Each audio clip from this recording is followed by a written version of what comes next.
Hello, নমস্কার বন্ধুরা। আজকের এই ভিডিওতে আমরা ওয়েস্ট বেঙ্গল মাদ্রাসা সার্ভিস কমিশনের যে পরীক্ষাটা হলো তার ইংলিশ কোশ্চেন পেপারটার আনসারগুলো, কোশ্চেন সহ আনসার আমি আজকে এই ভিডিওতে পুরো বলে দেব। এটি ছিল 7th SLST পরীক্ষা, যেটা 2023-এর। এই পরীক্ষাটি অনুষ্ঠিত হয়েছে 3রা মার্চ 2024-এ। আমি এই ভিডিওতে ইংলিশ সাবজেক্টের ক্লাস 11-12 অর্থাৎ PGT এর যে পরীক্ষা হলো তার কোশ্চেনের আনসারগুলো আমি এই ভিডিওতে বলবো। আমার কাছে যে কোশ্চেন পেপারের সিরিজটা রয়েছে সেটা হলো ডি। আমার কাছে ডি সিরিজ এসছে ঠিকই, কিন্তু কোশ্চেনগুলো সবার সিরিজেই একই থাকছে, শুধু হয়তো নাম্বারটা মিলবে না। আপনারা এই ভিডিও থেকে শুধু কোশ্চেনগুলোর যে আনসার, সেই আনসারগুলো আপনাদের মিলিয়ে নেবেন, তাহলে আপনি আপনার স্কোরটা জানতে পারবেন। চলুন বন্ধুরা, আজকের এই ভিডিও আমরা শুরু করি। প্রথম কোশ্চেনটা হলো, who is promised in marriage to Constance Neville? Constance নেভিলের সঙ্গে বিয়ে হবে বলে কে প্রতিজ্ঞাবদ্ধ রয়েছে? এর উত্তর হচ্ছে number C, Tony. Tony is promised in marriage to his cousin Constance Neville. আমি একটু অ্যাডিশনাল ইনফরমেশনও এর সাথে জুড়ে দেব, যাতে করে আনসারটা ক্লিয়ার হয় এবং আনসার উত্তরের সাপোর্ট আপনি পেয়ে যান। Tony takes an interest in horses. Tony কিন্তু বেট বাউন্সারকে বিয়ে করতে চায় actually. Question number 2, which country does the play arms and the man take place? এর উত্তর হবে এ, অপশন এ, বুলগেরিয়া। বুলগেরিয়াতে এই আর্মস অ্যান্ড দ্য মেন নাটকটার সেটিংটা রয়েছে, ঘটনাগুলো হচ্ছে। এটি জিবি শয়ের লেখা একটি নাটক। The play takes place during the 1885 Serbo Bulgarian war. আমি এই অ্যাডিশনাল ইনফরমেশন বলার কারণ হচ্ছে অন্য কোনো পরীক্ষাতে এই অ্যাডিশনাল ইনফরমেশন থেকেও কোশ্চেন আসতে পারে। এরপর question number 3, রাইনাস father holds what rank in the Bulgarian army? এর উত্তর হবে মেজর। তার বাবার নাম ছিল মেজর পেটকভ। আসলে তিনি একজন মেজরের পোস্ট হোল্ড করতেন। Number 4, what does Bluntschli use as a weapon against Raina? রাইনারকে থামাতে সে কোন অস্ত্রটা ব্যবহার করেছিল? এর উত্তর হবে a cloak, option D, a cloak. এই ক্লক মানে হচ্ছে গাত্রাবরণ, অর্থাৎ গায়ে শরীর ঢাকার একটা আবরণ। আসলে যে ঘটনাটা হয়েছিল সেটা হলো, ব্লান্টসলি রাইনার কাপড়টা নিজে ছিনিয়ে নিয়েছিল, সরিয়ে নিয়েছিল, যাতে রাইনা চিৎকার করে অন্য কাউকে না ডাকতে পারে তাকে ধরিয়ে দেওয়ার জন্য। Number 5, what nationality is Bluntschli? এর উত্তর হবে সুইস। সে ছিল সুইজারল্যান্ডের একজন সৈনিক। আসলে সে একজন ভাড়াটিয়া সৈনিক হিসেবেই কাজ করতে এসেছিল, এখানে বুলগেরিয়াতে যুদ্ধ করতে এসছে। এরপর number 6, how does Bluntschli climb up Raina's window? রাইনার উইন্ডোতে ব্লান্টসলি কিভাবে উঠেছিল? এর উত্তর হবে option D, up using a drain pipe. Drain pipe বেয়ে সে উপরে উঠে এসেছিল। Number 7, John Galsworthy was born in?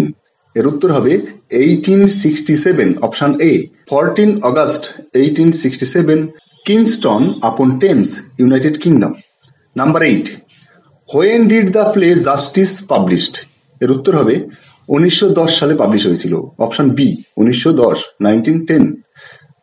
Number 9, what is the synonym that Galsworthy took to publish his earlier works? এর উত্তর হবে অপশন সি, জন সিনজন। জন সিনজন ছদ্মনাম নিয়েছিলেন গলসওয়ার্দি প্রথমে তার ওয়ার্কগুলো পাবলিশ করার জন্য। Number 10, on the models of whose problem plays did John Galsworthy wrote his plays? কার নাটকের মডেলের উপরে ভিত্তি করে জন গলসওয়ার্দি তার প্রবলেম প্লেগুলো লিখেছে? এর উত্তর হবে অপশন সি, হেনরিক ইবসেন। এই হেনরিক ইবসেন আবার নরওয়ের একজন নাট্যকার ছিলেন, রাইটার ছিলেন, আমরা জানি। Number 11, play Justice is a satire on? এর উত্তর হবে option D, it is a satire on the system of legal trials. টেক্সটের মধ্যে যে কথাটা আছে সেটা আমি বলে দিচ্ছি। The play was on the unfair practice of the judicial system all over the world. আর অপশনে যেটা আছে সেটা আমি বলে দিলাম প্রথমেই, কারণ অপশন দেখে আমাদের উত্তরগুলো করতে হয়। অপশনে যেরকম আছে সেরকম প্রথমে বলে নিচ্ছি, তারপরে আমি টেক্সটে যা পাচ্ছি সেটা বলে দিচ্ছি। Question number 12, justice is a machine that when someone has once given it the steering push rolls on of itself who says this? বন্ধুরা, এই প্রশ্নটার উত্তর নিয়ে একটু কনফিউশন আছে। টেক্সটের মধ্যে যদি আমরা ঢুকি তাহলে একরকম পাচ্ছি, কিন্তু এখানে অপশন দেখে আমি উত্তরটা বলছি। অপশনটা আমি নিচ্ছি এখানে সি। সির উত্তর হচ্ছে ফলডার্সেস ডিফেন্স কাউন্সিল মিস্টার ফোরাম। ফলডারকে কোর্টে যে ডিফেন্স করছিল সেই উকিল লয়ার, তার নাম হচ্ছে মিস্টার ফোরাম। তার উত্তরটা আমি এখানে সঠিক উত্তর হিসেবে নিচ্ছি, কারণ অ্যাক্ট 2-তে যেটা রয়েছে সেখানে মিস্টার ফোরাম একটা কথা বলছে, the rolling of the chariot wheels of justice over this boy began when it was decided to prosecute him. We are now already at the second stage. If you permit it to go on to the third, I will not give that for him. আবার act 4-এ Walter বলে একটা character আছে, সে আবার একটা কথা বলছে। সে বলছে, the rolling of the chariot wheels of justice I never got that out of my head. তাহলে অ্যাক্ট 2-তে ফোরাম একটা কথা বলছে, অ্যাক্ট 4-এ ওয়াল্টার একটা কথা বলছে। এই দুটো কথা আমরা পাচ্ছি। সেখান থেকে আমি অপশন সি চুজ করেছি। অপশন সিটা হলো ফলডার্সেস ডিফেন্স কাউন্সিল মিস্টার ফোরাম। যখন আনসার কি বেরোবে তখন মিলিয়ে দেখলে হবে এরা কোনটা সঠিক আনসার হিসেবে নিচ্ছে। Question number 13, the quality of mercy is not strained. Who says it in the play Justice? Justice নাটকে এই কথাটা কে বলেছে? এই প্রশ্নটা নিয়েও কনফিউশন। আসলে এই কথাটা the quality of mercy is not strained, এটা শেক্সপিয়রের লেখা মার্চেন্ট অফ ভেনিসে পাওয়া যায়। এই মার্চেন্ট অফ ভেনিসের অ্যাক্ট 4 সিন নাম্বার 1-এ পোর্শিয়া, যিনি হিরোইন, সেই নায়িকা এই কথাটা বলেছে। সুতরাং এই প্রশ্নের উত্তরটা ভুল আছে বলে মনে হয়। In the speech Portia disguised as a lawyer begs Shylock to show mercy to Antonio. The speech exalts the power of mercy, an attribute to God himself. The quality of mercy is not strained here. এবার প্রশ্ন number 14, 14 নম্বর, Justice is best described as. জাস্টিসকে কি হিসেবে ভালো মতো ব্যাখ্যা করা যায়? এর উত্তর হবে option C, it is a problem play. এবার প্রবলেম প্লে একটু বলছি। A problem play with its deep insight on the penal system and solitary confinement of his time. এই সময়কার এই ব্যবস্থাটাকে তুলে ধরা হয়েছে এই প্রবলেম প্লের নাটকের মধ্য দিয়ে, যেটার নাম হচ্ছে justice. Number 15, who discovers the forgery of William Falders' check of £9 forged for 90? এই ফোরজারিটা প্রথম যে ধরেছিল তার নাম হচ্ছে রবার্ট কক্সন। অপশন সি, উত্তর হবে option C, Robert Cokeson. The senior clerk Robert Cokeson discovers that a cheque he had issued for £9 has been forged to 90। 9 পাউন্ডের যে চেক সেটাকে 90 হিসেবে জালিয়াতি করা হয়েছে, 90 হিসেবে জালিয়াতি করা হয়েছে। এই প্রসঙ্গে বলে নেই, এই জাস্টিস নাটক কিন্তু এই সিলেবাসে ছিল না, মাদ্রাসা কমিশনের এই সিলেবাসে ছিল না। তো অনেকগুলো কোশ্চেন সিলেবাসের বাইরে থেকে এসছে, সেগুলো আমি এখানে একবারে বলে দিচ্ছি উত্তর। এবার প্রশ্ন number 16, what is the setting of lagoon? The লেগুনের সেটিংটা কি? এর উত্তর হলো number C, option C, a remote island in the Pacific. এই সেটিংটা সম্পর্কে আরো বলি। Malay archipelago, a series of islands in south eastern Asia. Time সেটিংটা হচ্ছে লেট 19th সেঞ্চুরি। এবার question number 17, who comes to visit Arshad at the lagoon? লেগুনে visit করার জন্য আরশাদের কাছে কে এসেছিল? এর উত্তর হবে option B, his friend. Text থেকে আমি একটা লাইন বলছি, Tuan a white man as he visits an old war friend named Arshad. Arshad নামের যে যুদ্ধের সময় বন্ধু হয়েছিল যিনি, তাকে ভিজিট করতে এই তুয়ান আসছে। সুতরাং এখানে রিলেশনশিপটা হচ্ছে ফ্রেন্ড। এবার 18 number, who is responsible for Arshad's sons death? আরশাদের পুত্রের মৃত্যুর জন্য কে দায়ী ছিল? এটা কিন্তু টেক্সটের মধ্যে নেই, এটা অপশন নেই, এইভাবে বলা যাচ্ছে না, ভুল কোশ্চেন হতে পারে। আমি ইন্টারনেট ঘেটে যেটা পেলাম সেখানে অপশনের উত্তর দেওয়া হচ্ছে জিম। জিম্মি নাকি আরশাদের ছেলের মৃত্যুর জন্য দায়ী। আবার Arshad kills gym, after killing gym Arshad ফ্লিজ into the jungle.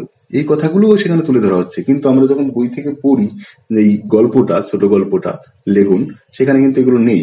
কিন্তু এগুলো কোথা থেকে দিয়েছে কোশ্চেনে আমি জানি না। এবার question number 19, how does the story the lagoon end? এই প্রশ্নটার উত্তরও ঠিক মতো দেওয়া নেই।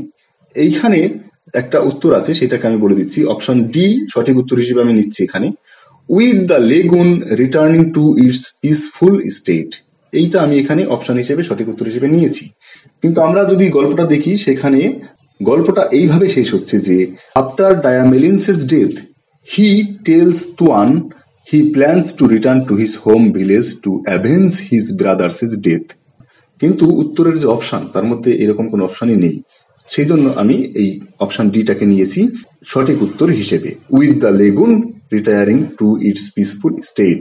কারণ যখন তোয়ান আরশাদকে রেখে আসছিল, তখন একটা স্তব্ধতা, নীরবতা, রাত্রির নীরবতার মধ্যে আরশাদ দাঁড়িয়েছিল পেছনে। এবার question number 20, what is the theme of the lagoon? Lagoon ছোট গল্পের থিম কি? এর সঠিক উত্তর হবে option A, the destructive power of revenge. এর আরো অনেকগুলো থিম আছে, সেগুলো আমি বলে দিই। Love, loyalty, betrayal, loss and remorse. এবার question number 21, 21 number, what literary device is used in describing the lagoon as a motionless body of water in the heart of the Woods? এখানে body, motionless, একটা human quality দেওয়া হচ্ছে। সঠিক উত্তর হবে personification. Literary device, personification, rhetoric use করা হয়েছে। Option C সঠিক উত্তর। এইবার হচ্ছে question number 22, 22, which Literary movement does Joseph Conrad belong to? এর সঠিক উত্তর হবে অপশন ডি, মডার্নিজম। তিনি আরো কিছুর মধ্যে বিলং করেন, সেগুলো হলো ইমপ্রেশনিজম, নিউ রোমান্টিসিজম ইত্যাদি।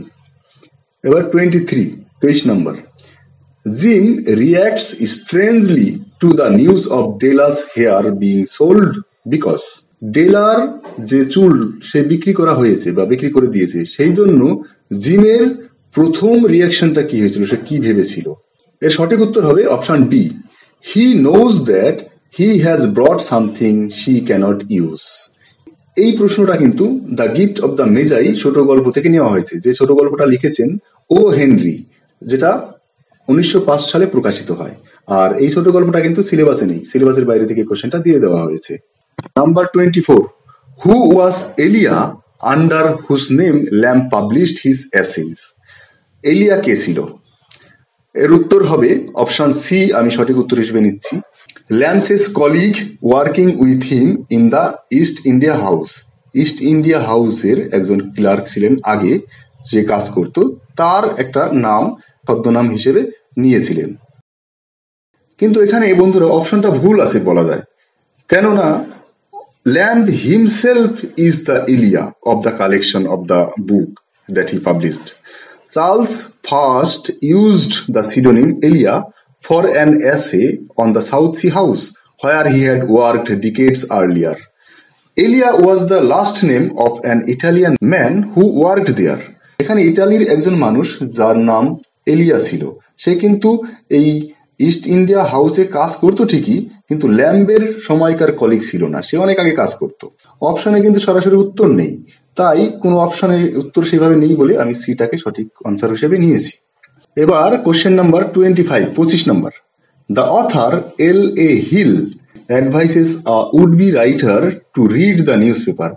এল এ হিল উড বি মানে হবু রাইটারকে সংবাদপত্র পড়ার জন্য কি নির্দেশ দিয়েছে, যে কিভাবে সংবাদপত্রটা পড়তে হবে? এর উত্তর হবে A, option A, read newspaper carefully, carefully পড়ার জন্য বলেছে, so they can find examples of human joys and tragedies which will give ideas for writing. এই প্রশ্নটা প্রিন্সিপাল অফ গুড রাইটিং বলে একটা প্রবন্ধ, সেই প্রবন্ধ থেকে নেওয়া হয়েছে, যেটা এল এ হিলের লেখা, যেটা কিন্তু এই সিলেবাসে নেই, সিলেবাসের বাইরে থেকে এসছে আবার। এবার question number 26, what is the central theme of ode to the west wind? পৃথ্বী শেলির লেখা ওড টু দ্য ওয়েস্ট উইন্ডের সেন্ট্রাল থিমটা কি? এর উত্তর হবে option C, the transient nature of life. এই কবিতার আরো থিমগুলো আমি বলে দিচ্ছি, the power of the wind which brings a change in the natural world, the speaker praises and celebrates the west wind's power, it is destructive chaotic, the power of nature, revolution and change. এতগুলো theme এখানে রয়েছে। এবার number 27, what does the speaker ask the wind to do in the second stanza? Second স্ট্যান্জায় কবি west উইন্ডকে কি করতে বলেছে? এর অপশন হবে, উত্তর হবে B, carry his words Question number 28. The line "Make me thy liar" suggests that the speaker wants to be "Make me thy liar" বলে কবি এখানে কি হতে চেয়েছেন? এর উত্তর হবে option A, The poet wants to be an instrument of the wind's power. An instrument of the wind's power. Option A হচ্ছে সঠিক উত্তর। এবার কোশ্চেন 29। এখানে একটা লাইন দেওয়া আছে, like withered leaves to quicken a new birth refers to the wind's ability to. এই line দ্বারা পশ্চিমা বায়ুর কোন অ্যাবিলিটির কথা, সক্ষমতার কথা বলা হয়েছে? এর উত্তর হবে option A, renew and revitalise. Renew এবং রিভাইটালাইজ করার যে ক্ষমতা ওয়েস্ট উইন্ডের আছে সেটা বলা হচ্ছে। এবার question number 30। What year was the wild swans at Coole first published? Wild swans at Coole এটা কখন পাবলিশ হয়েছিল, কোন বছরে প্রথম? এর উত্তর হবে ইন জুন 1917। অপশন ডি সঠিক উত্তর, 1917। এবার question number 31। John Galsworthy has treated the theme of the law and justice in many of his plays. Why? কেন তার মধ্যে এই ল জাস্টিস নিয়ে লেখার এত প্রবণতা ছিল? এর উত্তর হবে, সঠিক উত্তর হবে B, because he was himself a qualified advocate. সে নিজেই একজন অ্যাডভোকেট ছিলেন, সুতরাং তার ইন্টারেস্ট তো ল, জাস্টিস সিস্টেম এগুলোর মধ্যে থাকবে। এবার question number 32। In which book the poem the last ride together was published? Robert Browning এর লেখা সেই কবিতাটা কোন বইতে প্রকাশিত হয়েছিল? উত্তর হবে মেন অ্যান্ড উইমেন, একটা কালেকশন কবিতার, সেই কালেকশনে প্রকাশিত হয়েছিল 1855 সালে। সঠিক উত্তর বি, মেন অ্যান্ড উইমেন। এটাও কিন্তু সিলেবাসের বাইরে থেকে এসছে। এবার question number 33। The oranges are large, the oranges are not sweet combine to form a single sentence. এই দুটো সেন্টেন্স দিয়ে একটা সেন্টেন্স বানাতে হবে। এবার বুঝতে হবে আমাদের দুটো সেন্টেন্স পাশাপাশি রয়েছে, একটাতে লার্জ বলা হয়েছে আর একটাতে নট সুইট, মানে একটা নেগেটিভ দিকে যাচ্ছে, একটা পজিটিভ একটা নেগেটিভ। সুতরাং এর সঠিক উত্তর হবে option B, although the oranges are large comma they are not sweet. আবার বলে দিচ্ছি, although the oranges are large they are not sweet. Option B সঠিক উত্তর। এবার question number 34। A apple a day keeps the doctor away, correct the sentence. এই সেন্টেন্সটাতে correction করতে হবে। এর সঠিক উত্তর হবে option A, an apple a day keeps the doctor away. আবার বলছি, an apple a day keeps the doctor away. Question number 35। If Rahul fails either his friends or his brother dash to blame. এখানে সঠিক উত্তর হবে B, option B, is. If Rahul fails either his friends or his brother is to blame. এখানে দুটো subject রয়েছে, friends আর একটা হচ্ছে brother. তাহলে পরের সাবজেক্টটা সিঙ্গুলার বলে ভার্ব সিঙ্গুলার হলো, এখানে ইজ হবে। Number 36।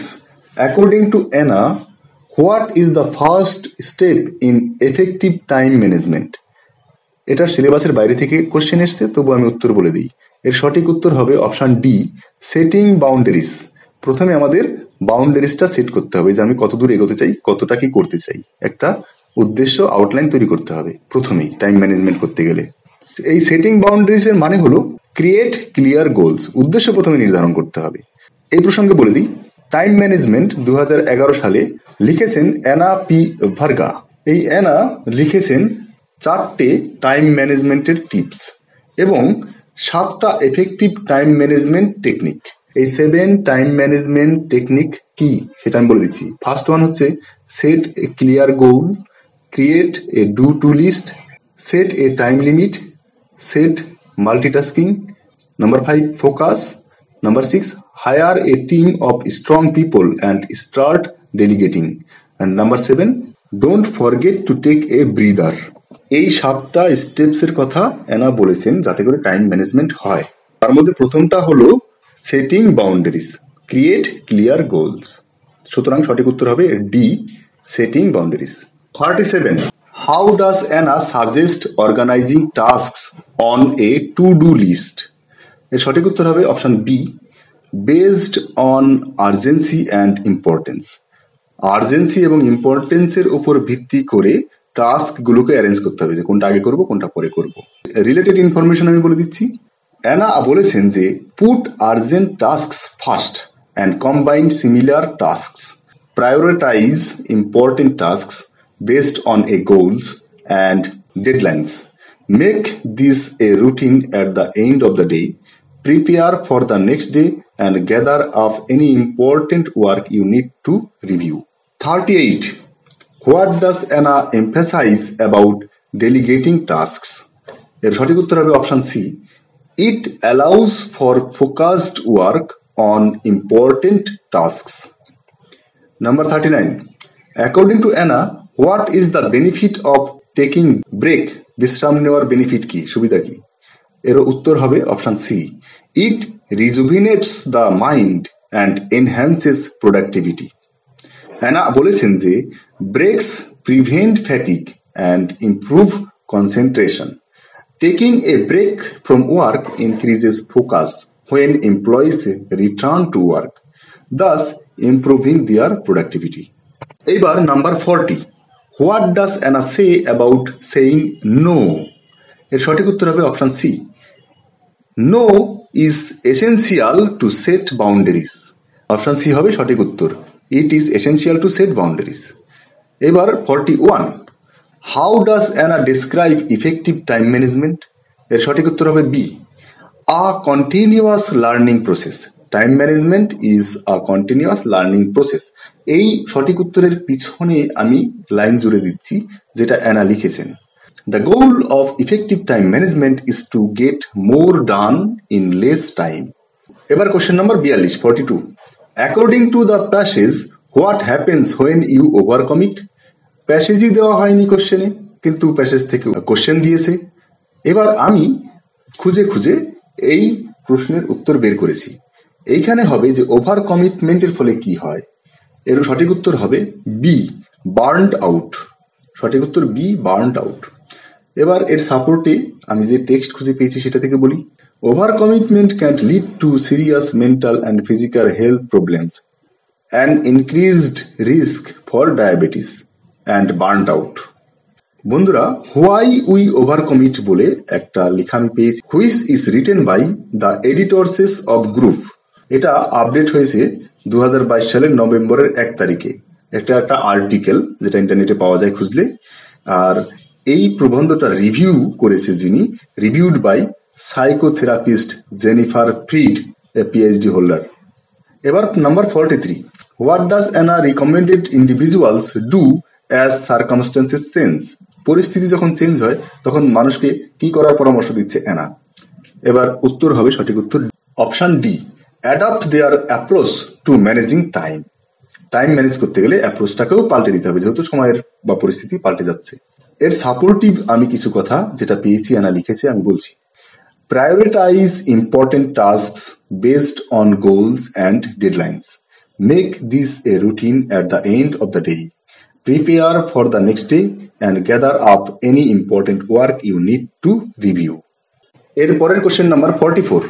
Fill in the blank with appropriate selection of the words from the given choices occurring in one of Sydney's poem. I saused fit words to paint the dash face of O. সঠিক উত্তর হবে blackest face of O.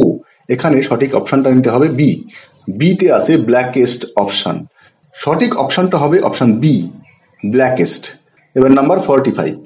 What does the lover think shall eternize his beloved's verses in Spenser's sonnet number 75 in Amoretti? Option B সঠিক উত্তর হবে, তার verse, his verse will eternize the beloved. Speaker says that his beloved shall live by fame and that his verse shall eternize her verses. এবার number 46. Pope's groundbreaking piece of poetry titled The Rape of the Lock is an example of what? The answer is option A, high burlesque. The Rape of the Lock is a mock epic we know, but it is the example of a high burlesque. Ever 47. In Rape of the Lock, Crispisa and Brilliante were put in charge of safeguarding Dash and Dash respectively. বলেছে rape of the লকে ক্রিসপিসা আর ব্রিলিয়ান্টকে কোন duty দেওয়া হয়েছিল? এর সঠিক উত্তর হবে option C, lock and drops. ক্রিসপিসাকে দেওয়া হয়েছিল লক এর দায়িত্ব, আর ব্রিলিয়ান্টকে দেওয়া হয়েছিল ড্রপস রক্ষা করার দায়িত্ব। ড্রপস বলতে এখানে কানের দুল বা রিং বলা হয়। আমি এর সাপোর্টে আরো কয়েকটা তথ্য বলে দিচ্ছি। To protect Belinda, Ariel assigns various sylphs different task. যেমন জেফিরেটকে দেওয়া হয়েছিল ফ্যানটাকে রক্ষা করার দায়িত্ব, পাখা রক্ষা করে পাখা। ব্রিলিয়ান্টে রক্ষা করবে এয়ার রিংস, যেটাকে এখানে ড্রুপস বলা হচ্ছে। মোমেন্টিলা রক্ষা করবে ওয়াচ, ঘড়ি। ক্রিসপিসা রক্ষা করবে বেলিন্ডার লক, চুলের বেনি। এরিয়েল রক্ষা করবে শক, কুত্তা, বেলিন্ডার কুকুরকে রক্ষা করবে, যার নাম শক। এবার number 48, The Tiger is a poem included in the anthology titled Songs of Innocence and of Experience, which was first published in the year. বন্ধুরা, এই প্রশ্নটার উত্তরও কনফিউজিং, এখানে সঠিকভাবে কোনো কিছু বলা যাচ্ছে না। এইখানে সংস অফ ইনোসেন্স আমরা পাই যেটা পাবলিশ হয়েছিল 1789 সালে, আবার সংস অফ এক্সপিরিয়েন্স পাবলিশ হয়েছিল 1794 সালে। কিন্তু এখানে টাইটেলটা দেওয়া হয়েছে দুটো মিশিয়ে, সংস of innocence and of experience, এই দুটো মিশিয়ে একটা টাইটেল করা হয়েছে। সেটা কবে প্রকাশিত হয়েছিল? এটা একটা সঠিক উত্তর পাওয়া যায় যে 1795 সালে একটা কম্বাইন করে বই পাবলিশ করা হয়েছিল। সেই বইটার নাম ছিল অন্যরকম, সেটার নাম ছিল songs of innocence and of experience showing the two contrary states of the human soul. এতটা টাইটেল, তাহলে এত বড় টাইটেল এখানে দেয়নি, টাইটেলটা এখানে চেঞ্জ করে দিয়েছে। তাহলে সঠিক উত্তর আমি কি করে বাঁচবো? এটাও কনফিউশন। মানে প্রশ্নটা যারা করেছে তারা মানে কিভাবে করেছে আমি নিজেই কনফিউশনের মধ্যে রয়েছি, যে কোশ্চেনের ইংলিশটাও সঠিকভাবে লিখেনি কোনো কোনো কোশ্চেনের। এবার number 49, my dear dear friend and in thy voice I catch the language of my former heart. এই লাইনটা ওয়ার্ডসওয়ার্থের লেখা টিনটন অ্যাবি থেকে নেওয়া হয়েছে, কবিতা Tintern Abbey. Who is the poet's friend refer to here, এখানে কবির বন্ধু কাকে, কাকে উদ্দেশ্য করে বলা হয়েছে?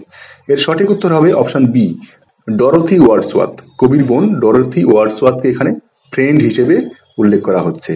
কবি আরো বলছেন, for thou art with me here upon the banks of this fair river, thou my dearest friend. এরপর number 50, is the night chilly and dark?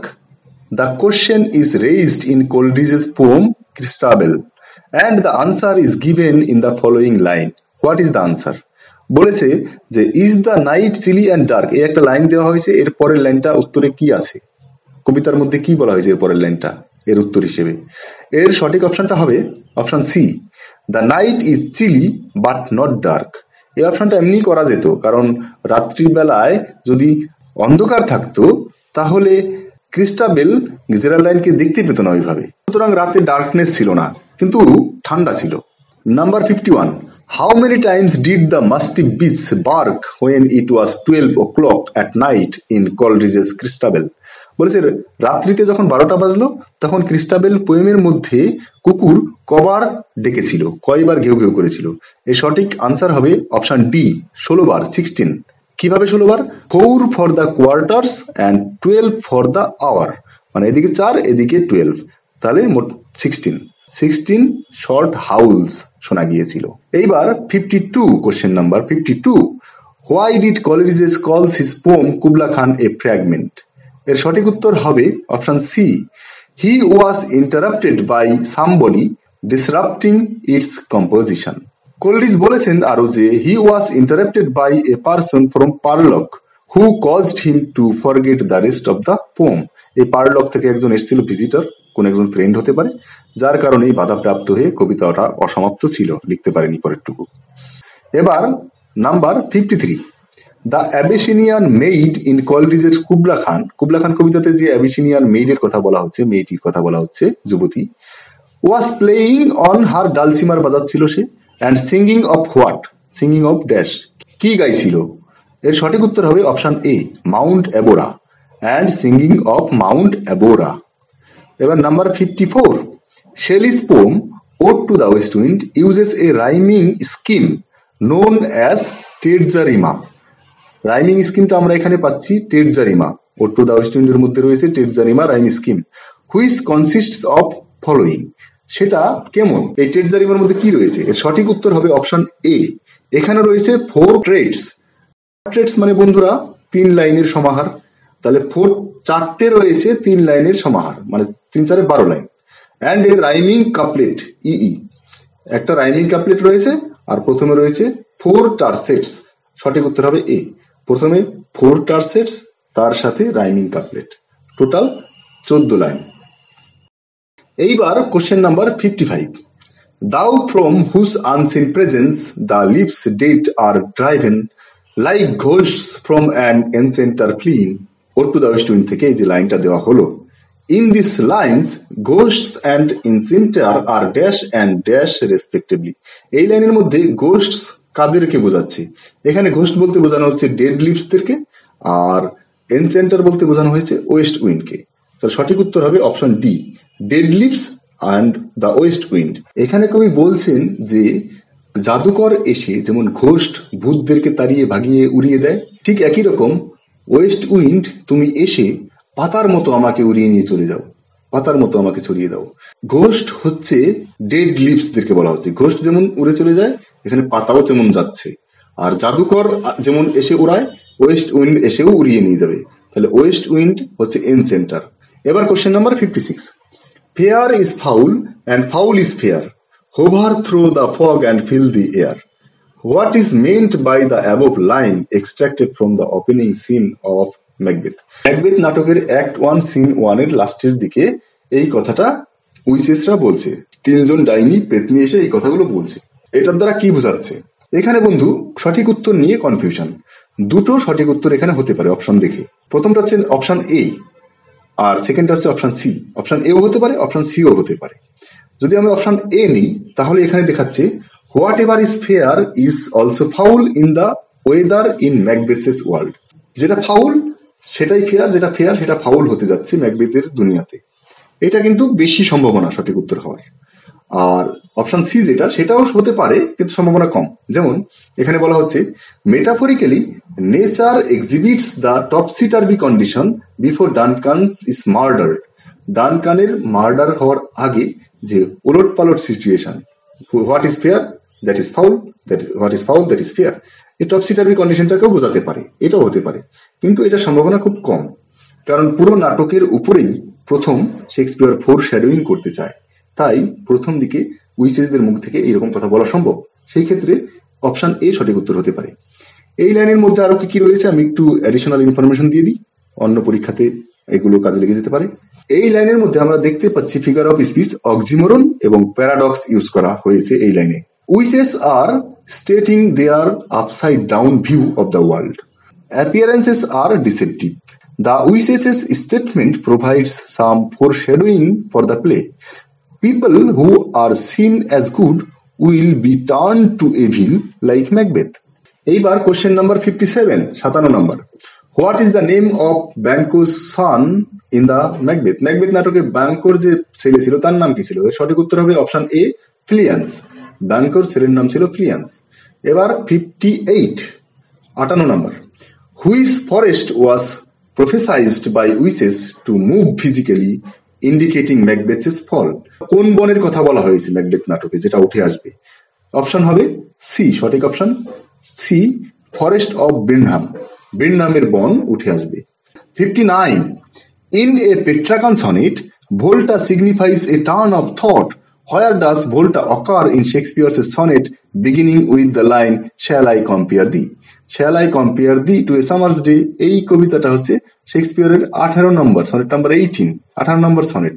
বলেছে আমরা যেমন পেট্রাকান সনেটের যে ভোল্টা, সেটা অক্টোবর শেষের মাঝখানে আসে। তো শেক্সপিয়ারের এই সনেটটাতে ভোল্টা কোথায় এসেছে, ভোল্টা কোথায় দেখা যাচ্ছে? ভোল্টা মানে হচ্ছে টার্ন অফ থট, ইমোশন। এর সঠিক উত্তর হবে the volta occurs at the beginning of the third quatrain. Option C, option C সঠিক উত্তর। The volta occurs at the beginning of the third quatrain where the poet turns his attention to the future. বলেছেন but the eternal summer shall not fade. কবি তার এখানে emotion change করছে। এবার volta কি? The volta is most frequently encountered at the end of the octave, first 8 lines in Petrarchan or Spenserian sonnets, or the end of the 12th line in Shakespearean sonnets, but it can occur anywhere in the sonnet. এবার question number 60, 60 নম্বর। The rhyme scheme of Shakespeare's sonnet shall I compare thee is, shall I compare thee সনেটের rhyme স্কিমটা কিরকম? এর সঠিক উত্তর হবে A, A B A B, C D C D, E F G G. Option A হচ্ছে সঠিক উত্তর। এবার number 61, why does Shakespeare conclude that his friend cannot be compared to a summer's day? এর সঠিক উত্তর হবে option D, his friend far surpasses the qualities of a summer's day. তার বন্ধুর যে কোয়ালিটি সেটা গ্রীষ্মের দিনের চেয়েও আরো বেশি অধিক সুন্দর, আরো অধিক ভালো। তাই কবি গ্রীষ্মের দিনের সঙ্গে সামার্স ডে এর সঙ্গে তার বন্ধুর তুলনা করতে পারেন না। এবার question number 62, Ulysses in the eponymous poem by Tennyson refers to rule over his people in the barren crags. What does the term within parenthesis signify? বলেছে এই কোটেশনের মধ্যে যে দেওয়া হয়েছে ব্যারেন ক্র্যাগস, এটা বলতে কি বোঝানো হচ্ছে এই ইউলিসিস কবিতাতে? এর সঠিক অপশন হবে, উত্তর হবে সি, আ রকি মাউন্টেনাস ল্যান্ড, আ রকি মাউন্টেনাস ল্যান্ড। এবার question number 63, the country to which Ulysses belong and is the king of but intends to live in order to travel is। বলেছে ইউলিসিস কবিতাতে এই ইউলিসিস কোন দেশের রাজা ছিলেন যেটা ছেড়ে সে চলে যেতে চাইছে? এর সঠিক উত্তর হবে অপশন এ, উত্তর হবে ইথাকা। ইথাকাই তার রাজ্য, সেখান থেকেই সে যেতে চাইছে। Ulysses journeys home for 10 years after fighting in the Trojan War, but now returning home he is now not happy, he wants to travel again. Question number 64, who is Ensimida in Conrad's story titled The Lagoon? Lagoon ছোট গল্পটায় এই ইনসিমিদাকে, এর সঠিক উত্তর হবে option C, রাজাস wife. রাজার বউ ছিল, ওইখানকার শাসকের বউ ছিল এই ইনসিমিদা। সঠিক উত্তর হবে C. Diamilin was her servant until Diamilin eloped with Arshad. Insimida is mentioned in the flashback story. এবার number 65, what reason did Mangan's sister mention as her inability to go to Araby? মানগানের বোন অ্যারাবিতে যেতে পারবে না, তার কারণ সে কি দেখিয়েছিল? এর সঠিক উত্তর হবে option D, she is going back to school. আর টেক্সটের মধ্যে যেটা আমরা পাই সেটা আমি বলে দিচ্ছি। ওয়ান মর্নিং মানগানসের sister asks the narrator if he plans to go to Arabi, a Dublin bazaar. She notes that she cannot attend as she has already committed to attend a retreat with her school. এবার question number 66, in the story Arabi, the uncle of the boy promised to take him to the fair but returned late at night. At what time did his uncle return? আরবি গল্পের uncle office থেকে কখন ফিরে এসেছিল, বাড়িতে কখন ফিরেছিল? এর সঠিক উত্তর হবে অপশন বি, at 9 o'clock, 9টার সময় ফিরেছিল। Finally the uncle returns at 9 p.m. that he has forgotten the narrator's plans of journey to Arabi. The uncle then gives the narrator the money. এবার question number 67, what is the florin mentioned in the story Araby? Araby গল্পতে florin বলে একটা কথা আছে, এই fluorine দ্বারা কি বোঝাচ্ছে? সঠিক উত্তর হবে অপশন ডি, কারেন্সি। কারেন্সি বোঝানো হচ্ছে। The boy got a fluorine, fluorine means 2 shilling from his uncle. Number 68, in Mansfield's famous short story The Fly, it is informed that the boss had lost his son who was a soldier. The dead body of the son was buried in. বলছে যে fly ছোট গল্পের যে বস, তার একটা ছেলে ছিল যে যুদ্ধে মারা গেছে, বলে সেই ছেলেকে কোথায় সমাধিস্থ করা হয়েছে? এর সঠিক উত্তর হবে অপশন ডি, বেলজিয়াম। বেলজিয়ামে তার ছেলেকে সমাধিস্থ করা হয়েছে। The boss's son's grave is in Belgium near that of Oedipus's son Regi. বলছে রেগির যে সমাধি তার পাশে বেলজিয়ামে এই বসের ছেলের সমাধিটা রয়েছে। এবার question number 69, who is Reggie in Mansfield's short story the fly? Short story ছোট গল্প ফ্লাইতে এই রেগি কে ছিল? এর সঠিক উত্তর হবে option A, Reggie was Woodifield's son who died in world war 1। এবার question number 70, in the novel Pride and Prejudice, Mr. Darcy met Elizabeth for the first time at a ball which took place at pride and prejudice উপন্যাসে mister ডার্সির সঙ্গে এলিজাবেথের প্রথম সাক্ষাৎ হয় একটা বল dance পার্টিতে। সেই বল ড্যান্স পার্টি কোথায় হয়েছিল? এর সঠিক উত্তর হবে অপশন এ, হার্টফোর্ডশায়ার। হার্টফোর্ডশায়ারেই এই প্রথম বল ড্যান্স হয়েছিল মেরিটন হাউসে। এখানে কিছু অ্যাডিশনাল কথা আমি বলে দিচ্ছি। Actually in Meryton the ball dance happened. এই মেরিটনটা একটা হচ্ছে imaginary town in Pride and Prejudice. It is located in Hertfordshire. The first ball was held at the Meryton house. The second ball was held at the Netherfield Park. Elizabeth and Mr. Darcy danced together for the first time in this second ball at Netherfield Park, not in the first ball. বন্ধুরা, অপশনের মধ্যে এই মেরিটন কথাটা নেই বলে সঠিক উত্তর হিসেবে আমাদেরকে এই হার্টফোর্ডশায়ারটা নিতে হবে। সুতরাং অপশন এ হচ্ছে সঠিক উত্তর। এবার 71, the property at Netherfield Park belongs to. Netherfield পার্কের যে প্রপার্টি সেটা কার? এর সঠিক উত্তর আমি এখানে নিতে পারি অপশন সি, মিস্টার চার্লস বিংলে। এই নেদারফিল্ড পার্কের প্রপার্টি এস্টেটটা হচ্ছে মিস্টার চার্লস বিংলের। বন্ধুরা, এখানে একটু কনফিউশন আছে। Netherfield Park estate located in Hertfordshire. Mr Morris was involved in leasing it to Charles Bingley. Charles Bingley কে লিজ হিসেবে দেওয়া হবে। But whether he is the owner or an attorney acting as the owner's agent is not specified in the text. এই টেক্সটে কিন্তু সঠিকভাবে বলা নেই যে চার্লস বিংলে আসলে ওই নেদারফিল্ড পার্কের মালিক কিনা। কারণ কি? কারণ এখানে বোঝা যাচ্ছে না যে সে মালিক হিসেবে এখানে অ্যাটেন্ড করতে এসেছে নাকি মালিকের প্রতিনিধিত্ব করতে এসছে, না এজেন্ট হিসেবে এখানে নেদারফিল্ড পার্কটাকে ভাড়া নিচ্ছে না কি করছে, সঠিকভাবে কিন্তু বোঝা যাচ্ছে না। সুতরাং যারা কোশ্চেনটা এখানে ছাপিয়েছে, কোশ্চেনটা বানিয়েছে, তারা এইরকম কনফিউশনাল কোশ্চেন কেন বানিয়েছে আমি জানি না, কিন্তু আমাদের তাও সঠিক উত্তর হিসেবে এখানে আমরা সি নিচ্ছি। C, the Netherfield Park property belongs to Mr Charles Bingley. এবার number 72, hope is good breakfast but it is a bad dash. এর সঠিক উত্তর হবে option C, supper. Hope is a good breakfast but it is a bad supper. এবার question number 73, in the essay freedom GB Shaw draws a reference to Shakespeare's Hamlet and quotes a line put your money in thy purse which speaks to. বলেছে একটা line এখানে উল্লেখ করা হয়েছে, put your money in thy purse. আসলে এই কথাটা কিন্তু আমরা দেখতে পাবো ওথেলো নাটকের মধ্যে, কিন্তু এখানে প্রথমেই বলা হলো রেফার্স টু শেক্সপিয়ার্স হ্যামলেট। প্রশ্নের মধ্যে প্রথমে বলছে হ্যামলেট, পরে এখানে লাইন দিচ্ছে ওথেলো থেকে, তাহলে কেমন একটা হয়ে যাচ্ছে। তবুও আমি এখানে বলে দিই যে এই লাইনের মধ্যে কে কাকে উদ্দেশ্য করে কথা বলছে। এর সঠিক উত্তর হবে ডি। ডি অপশনে বলা হয়েছে Iago speaks the words repeatedly to রডারিগো।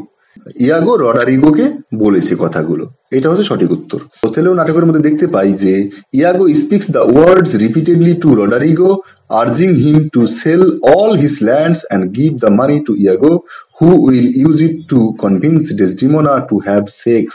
এবার question number 74, saint Thomas More according to GB Shaw believe that we shall never have a peaceful and stable society until this struggle is ended by the abolition of slavery altogether.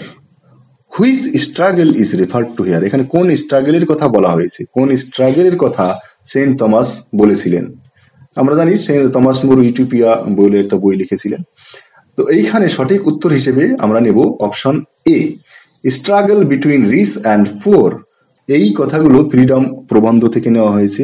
লেখক বলতে চাইছেন the gap between the haves and have nots, এদের কথা এখানে বলতে চাইছেন। Question number 75, in Lamb's essay the superannuated man the narrator recalls that he retired on 12th April with a generous lifelong pension amount that equal to dash portion of the remuneration he was drawing at the time of retirement. ল্যাম্পকে অবসর নিতে বলা হয় এবং তাকে remuneration হিসেবে কত amount দিয়ে বলা হয় তুমি রিটায়ার হও। এখানে সঠিক উত্তর হবে অপশন বি, 2/3। রিটায়ারমেন্ট হওয়ার সময় তিনি যে পরিমাণ টাকা পেতেন তার 3/2 ভাগ এখন তাকে দিয়ে দেওয়া হচ্ছে যাতে তিনি রিটায়ারমেন্ট নিতে পারেন। তাহলে সঠিক উত্তর হবেন 2/3। He considered it a magnificent offer। 76, এখানে বলা হয়েছে fill in the gap in the following line extracts from the superannuated man. I was in the condition of a dash in the old Bastille, suddenly let loose after a 40 years confinement। সঠিক উত্তর হবে option এ, prisoner.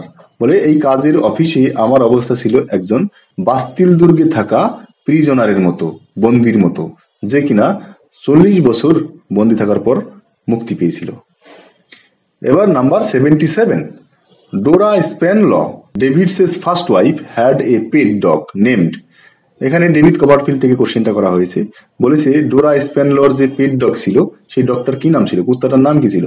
এই সঠিক উত্তর হবে option D, জিপ, JIP। Dora Spanlaw proves unable to cope with the responsibility of married life and is more interested in playing with her dog Jeep than in keeping their house। এবার number 78, give it to him, Nora. It is on a nail by the white boards. I hung it up this morning, for the pig with the black feet was eating it. Above is the remark by Kathleen in Riders to the Sea. What is meant by it? বলেছে এই কথাগুলো যেটা কোটেশনের মধ্যে রয়েছে সেটা Kathleen বলেছে এই Riders to the sea নাটকে। এখানে যে ইট কথাটা রয়েছে, গিভ ইট টু হিম, এই ইট দ্বারা কি বোঝানো হয়েছে? এর সঠিক উত্তর হবে option C, a piece of rope. এখানে নোরাকে বলা হয়েছে যে ওই দড়িটা তাকে দিয়ে দাও। Number 79, the opening scene of GB Shaw's drama Arms and the Man. বলেছে আর্মস অ্যান্ড দ্য ম্যান নাটকের যে প্রথম দৃশ্য, শুরুতেই যে দৃশ্য আমরা দেখতে পাই সেখানে is set at the bed chamber of Rainer. Rainer শোয়ার ঘরে প্রথম আমরা সেটিংটা দেখতে পাচ্ছি, দৃশ্যটা শুরু হয়। In a small city in Bulgaria located by the side of, একটা বুলগেরিয়ার শহরে এই নাটকটা হচ্ছে। বলে সেটা কোথায় অবস্থিত, কিসের পাশে? এর সঠিক উত্তর হবে অপশন এ, ড্রাগোম্যান পাস। বলছে ড্রাগোম্যান পাস এর পাশেই এই রাইনার বাড়ি অবস্থিত। নাটকের মধ্যে বলা হয়েছে নিয়ার দ্য ড্রাগোম্যান পাস। এবার number 80, I wish our people were not so cruel. What glory is there in killing wretched fugitives? Who is the speaker? এখানে কে কথা বলেছে? এর সঠিক উত্তর হবে অপশন সি, রাইনা। রাইনা এখানে বলেছে এই কথাগুলো। এবার question number 81, the Duke in Browning's My Last Duchess shows off his proud possessions of the sculpture made by Claus of Innsbruck, which was cast in। এর সঠিক উত্তর হবে অপশন ডি, ব্রোঞ্জ। ডিউক তার সেই গর্ব হওয়ার মতো যে স্কাল্পচার সেটা সে দেখাচ্ছে, সেই ভাস্কর্যটা বানিয়েছে ক্লাউস অফ ইন্সবার্গ, যেটা কি দিয়ে তৈরি ছিল? এর সঠিক উত্তর হচ্ছে ব্রোঞ্জ, অপশন ডি সঠিক উত্তর। কবিতার মধ্যে যে লাইন রয়েছে সেটা আমি বলে দিই, taming a sea horse thought a rarity, which Claus of Innsbruck cast in bronze for me. এখানে এই ব্রোঞ্জ বলা হলো যেটা দ্বারা সেই স্কাল্পচারটা, কিসের sculpture? Taming a sea horse. এবার number 82, in wild swans at Coole the poet counts that there are 59 swans swimming in the lake. He further recollects that 19 years ago he tried to count the number of swans as well, but failed to count because বলেছে পরে আবার সে গুনার চেষ্টা করেছিল, সোয়ানগুলো কতগুলো রয়েছে তার number সে গুনতে চেয়েছিল, কিন্তু সেটা তার পক্ষে সম্ভব হয়নি। কেন? এর সঠিক উত্তর হচ্ছে option A, the swans made sudden and rapid whirling on water making counting impossible. এই হাঁসগুলো কি করছিল না, গোলাকারে চক্রাকারে উড়ে চলেছিল হুইরলিং করে, সেই জন্য সে গুনতে পারেনি। কবিতার মধ্যে যে লাইন রয়েছে সেটা আমি বলে দিই, I saw before I had well finished all suddenly mount and scatter wheeling in great broken rings upon their clamorous wings। এইবার number 83, why is the meeting called strange meeting in the titular poem by Owen? Wilfred আওয়েনের যে কবিতা strange meeting, সেই মিটিংটা strange কেন? এর সঠিক উত্তর হচ্ছে option B, because the meeting took place when the battle was still in full swing and both soldiers were dead। এইবার আমি এর সাপোর্টে কতগুলো তথ্য বলে দিচ্ছি। Meeting is strange because the person the poet meets is his enemy. কবিতার মধ্যে বলা হয়েছে, I am the enemy you killed my friend, the speaker of strange meeting is a dead soldier in hell, he meets an enemy whom he killed the previous day. This is the place where meeting is taking place, a subterranean meeting of a soldier and the enemy he killed. এবার number 84. Oh, for a draught of vintage that had been cooled a long age in the deep delved earth. The lines are reflective of Keats's, বলেছে এই line দ্বারা কিটসের কি প্রকাশিত হয়েছে? এর সঠিক উত্তর হবে option C, sensuality. Keats's sensuality is expressed here in this line. এবার number 85. Thy hair soft lifted by the winnowing wind. Who is mentioned here? এই কবিতার মধ্যে কাকে উল্লেখ করে বলা হয়েছে যে তোমার চুল এইভাবে উঠছে উস্কো খুস্কো? এর সঠিক উত্তর হবে option C, the season called autumn. Autumn is referred to here. Actually, autumn is here personified. Autumn is presented as a person involved with the harvest, here as if the autumn is sitting carelessly on a granary floor. এবার 86. Use the appropriate preposition to fill in the blanks in the following sentence. Before showing his trick, the magician asked the boy, think dash an even number in your mind and don't disclose it. এর সঠিক উত্তর হবে option A, of. Think of an even number in your mind and don't disclose it. এবার number 87. But in the course of one revolving moon was chemist, fiddler, statesman and buffoon. Which figure of speech do you recognise in the above line? বলেছে এই লাইনের মধ্যে কোন figure of speech use করা হয়েছে? এর সঠিক উত্তর হবে অপশন বি, অ্যান্টিক্লাইম্যাক্স বা ব্যাথোস। আমরা জানি অ্যান্টিক্লাইম্যাক্স বা ব্যাথোসে কি হয়, আইডিয়াগুলো উপর দিকে উঠে লাস্টে দপাস করে আইডিয়াটা নিচের দিকে পড়ে যায়। এখানে বলা হয়েছে সাইমিস্ট, ফিডলার, স্টেটসম্যান পরপর উঠছে, লাস্টে গিয়ে বাফুন, জোকার। তাহলে এটা হলো অ্যান্টিক্লাইম্যাক্স বা ব্যাথোস। এইবার 88. A caesura usually occurs in a dactylic hexameter, otherwise known as heroic hexameter of epic, found in epics such as Iliad and Odyssey by Homer. What does caesura signify in such uses? বলেছে এইভাবে সিজুরা যখন আমরা use হয় দেখি, তখন এই সিজুরা দ্বারা কি বোঝানো হয়, এই সিজুরা কিসের কাজ করে? এর সঠিক উত্তর হবে option B, a change of mood within a stanza. একটা স্ট্যান্জার মধ্যে মুডকে চেঞ্জ করে। এইটা অপশন দেখে আমি করেছি অপশন বি, কিন্তু অ্যাকচুয়ালি সিজুরা কি সেটা আমি বলে দিচ্ছি। এই উত্তরটা সঠিক নাও হতে পারে, অপশনের মধ্যে অন্য কিছু আমি পাইনি বলে এটা করেছি, কিন্তু সিজুরা কি সেটা আমি বলে দিই। Almost every hexameter has a word break known as caesura coinciding with a break in sense. Sense break হয় সিজুরার দ্বারা, sense break করা হয়। Generally, a caesura is a pause in a line of poetry that is formed by the rhymes of natural speech rather than by metrics. Natural স্পিচের ক্ষেত্রে কি হয়, line ব্রেকের ক্ষেত্রে একটু রেস্ট, পজ বা কমার মতো ব্যাপার, সেই কাজ করে এই সিজোরা। এইবার number 89. Which description best describe Kate Hardcastle? Kate হার্টকেসেলকে সবচেয়ে সুন্দরভাবে কিভাবে ডিসক্রাইব করা যায় according to the drama She Stoops to Conquer? এর সঠিক উত্তর হিসেবে আছে অপশন বি, বি হচ্ছে সঠিক উত্তর।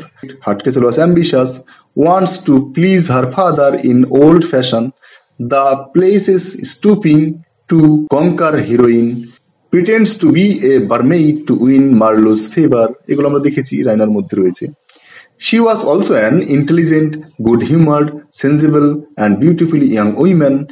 Kate is confident in her own merits and appreciative of good in those around her. এবার number 90. Who does George Hastings admire most in the play? এই She Stoops to Conquer নাটকের মধ্যে George Hastings কাকে বেশি প্রশংসা করেছে?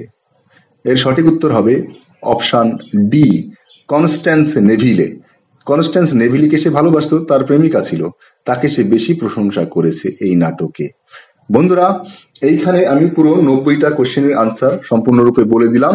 ভিডিওটা একটু দীর্ঘ হয়েছে, তবুও আপনাদেরকে বলে রাখি যে ইংলিশ লিটারেচারের রিলেটেড বিভিন্ন ভিডিও আমি বানিয়েছি, সেগুলো আমার ভিডিওগুলোর লাস্টে এন্ড স্ক্রিনে দেখায়, সেগুলো ক্লিক করে আপনারা অপশনগুলো দেখে নেবেন, চাকরি পরীক্ষাগুলোতে কাজে লেগে যাবে ভিডিওগুলো দেখলে।